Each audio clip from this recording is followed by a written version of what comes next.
नमस्कार मंडळी, welcome to निराली माय चॅनल. श्री गणरायाला वंदन करून सोमवारची कहाणी आपल्याला सांगते. नक्की ऐका. श्रावण महिन्यातील सोमवारची कहाणी. ऐका परमेश्वरा, सोमवारा तुझी कहाणी. एक आपलं ॲटपाट नगर होतं. तिथं एक राजा होता. तो मोठा शिवभक्त असे.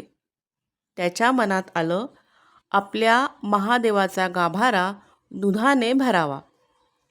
परंतु ते घडते कसे, अशी त्यास चिंता पडली. प्रधानाने युक्ती सांगितली. राजाने दवंडी पिटवली.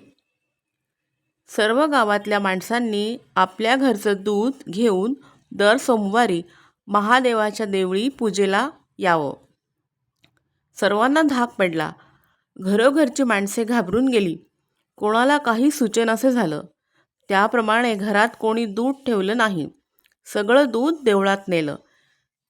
गावचं सगळं दूध गाभाऱ्यात पडलं. तरीसुद्धा देवाचा गाभारा भरला नाही. दुपारी चमत्कार झाला. एक म्हातारी बाई होती.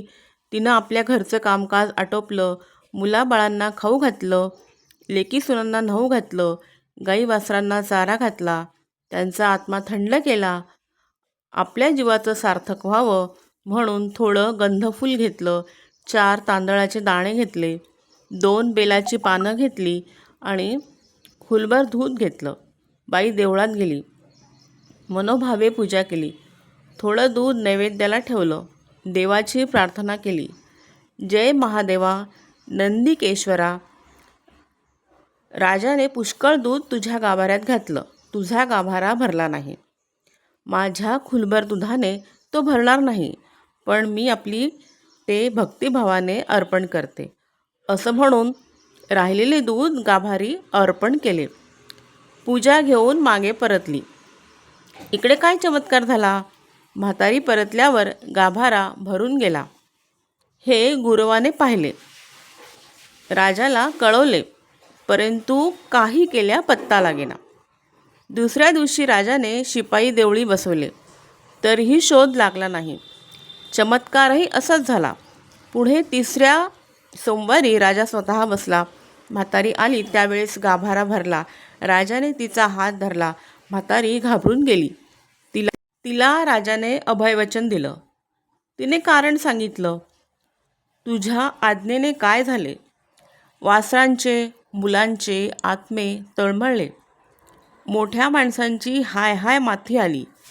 हे देवाला आवडलं नाही, म्हणून गाभारा भरला नाही. याला युक्ती काय करावी. मुलावासरांना दूध पाजावं. घरोघर सगळ्यांनी आनंद करावा. देवाला पंचामृती स्नान घालावं. दुधाचा नैवेद्य दाखवावा, म्हणजे देवाचा गाभारा भरेल. देव संतुष्ट होईल. म्हातारीला सोडून दिले. गावात दवंडी पिटवली. 4थ्या सोमवारी राजाने पूजा केली. मुलाबाळांना, गाई वासरांना दूध ठेवून उरलेले दूध देवाला वाहिले. हात जोडून प्रार्थना केली आणि डोळे उघडून पाहतात तो देवाचा गाभारा भरून आलेला. राजाला खूप आनंद झाला. त्याने म्हातारीला इनाम दिले.